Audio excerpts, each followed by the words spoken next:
تو یہ بات یہاں سے شروع ہوئی کہ قسطوں کے کاروبار سے. ابھی کچھ دن پہلے تنظیم اسلامی کے کچھ لوگ آئے میرے پاس. تنظیم اسلامی بہت اچھا کام کر رہی ہے درس قرآن. میں نے بتایا دنیا میں کوئی بھی تنظیم ایسی نہیں ہے جو 100% صحیح ہو. تو میرے اس بیان کا یہ مطلب نہ لے لیں کہ میں تنظیم اسلامی کے خلاف ہوں.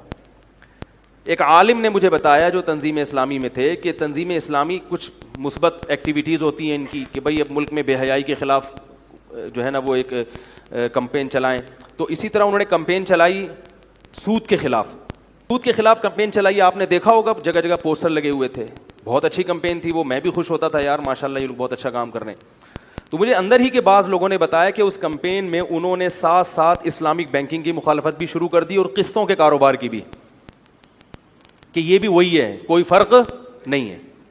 اور اس سے کیا ہوا کہ لوگ علماء سے بدگمان ہونا شروع ہو گئے. کیونکہ علماء کیا کہتے ہیں قسطوں کا کاروبار کیا ہے. اب کیش پہ کوئی چیز ہمیشہ سستی ہوتی ہے اور قسطوں پہ مہنگی. تو وہ کہتے ہیں دیکھو ادھار پہ نفع اٹھا رہے ہیں تو یہ کیا ہو گیا, سود ہو گیا.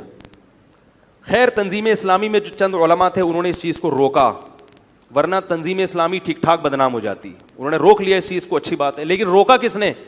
جو باقاعدہ مدرسے سے فارغ تھے. بھئی ایسا نہیں ہے. تو میں یہ عرض کر رہا ہوں کیوں اخلاص ہونا کافی نہیں ہے. آپ اگر سود کے خلاف بھی کمپین چلا رہے ہیں تو آپ کو سود پہ باقاعدہ عبور ہونا چاہیے کہ سود کی ڈیفینیشن کیا ہے. عوام پتہ ہے کس پہ جاتی ہے؟ حکمتوں پہ. عوام کہتی ہے دیکھنے میں چونکہ ایک جیسے لگ رہے ہیں, کیونکہ سود کا مقصد جو ہے یعنی سود میں جو خرابیاں ہیں وہی قسطوں کے کاروبار میں خرابیاں پائی جا رہی ہیں. بھائی وہ بھی ادھار پہ نفع اور یہ بھی ادھار پہ نفع. تو یہ کام علماء کا ہے کہ وہ خرابیاں یہاں ہیں یا نہیں ہیں. بعض کہتے ہیں انہوں نے ہیلے اختیار کیے ہیں. تو یہ علماء جانتے ہیں کہ کون سا ہیلا جائز ہے اور کون سا ہیلا. عوام کے پاس یہ حیرت کی بات ہے کوئی ڈاکٹروں کے کام میں ٹانگ نہیں اڑاتا, حکیموں کی فیلڈ میں کوئی ٹانگ نہیں اڑاتا, انجینئر کے کام میں کوئی ٹانگ. اب یہ جو انجینئر یہ بنا رہے ہیں نا گرین بس کے لیے پل بن رہا ہے, کبھی دیکھا کسی فنٹر کو جا کے بول رہا ہوں میرے حساب سے یہ پلر یہاں نہیں یہاں آنا چاہیے قرآن حدیث کی روشنی میں؟ وہ بولے گا جا بھائی اپنا کام کرے یار. کوئی بھی نہیں سنے گا. سعودی عرب میں بھی نہیں سنتا کوئی. جو کہتے ہیں نا سعودی عرب جو ہے نا بالکل قرآن حدیث پر عمل کرتے ہیں, وہاں بھی مفتی کا فتویٰ مانا جائے گا. وہاں کسی شخص کو انفرادی طور پر قرآن حدیث کی روشنی میں فتویٰ دینے کی ضرورت یعنی اجازت نہیں ہے. وہاں بیٹھ کے کوئی کہنا میں قرآن حدیث کو مانتا ہوں اور میں کسی مفتی کے فتوے کو نہیں مانتا, حکومت فوراً اسے کیا کر دے گی, اریسٹ کرے گی, گرفتار کرے گی. تو کون ہوتا ہے یہ اتنے جو ہم نے ادارے کھولے ہوئے ہیں, یونیورسٹیاں کھولی ہوئی ہیں, یہ بیکار کھولی ہوئی ہیں.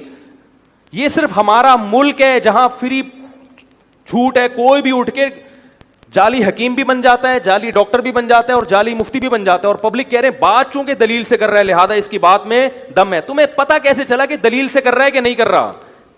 تمہارے پاس اتنا علم کہاں سے آ گیا؟ تمہیں کیسے پتہ چل گیا کہ یہ جو بات کر رہا ہے یہ واقعی مستند ہے؟ دیکھو دلیل کو پہچاننے کے لیے بھی کچھ صلاحیت ہونی چاہیے. آپ کو پتا ہو نا کہ دلیل کی قسطوں کا کاروبار سود وود نہیں ہے.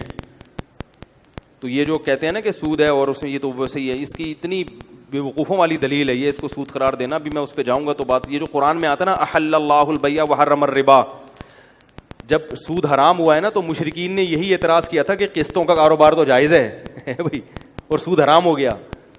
تو اللہ نے اس پہ آیتیں نازل کی احل اللہ البیع, بے حلال ہے کیونکہ اللہ نے حلال کیا اس کو, چاہے وہ قسطوں پہ ہو یا کیش پہ ہے تو وہ بے.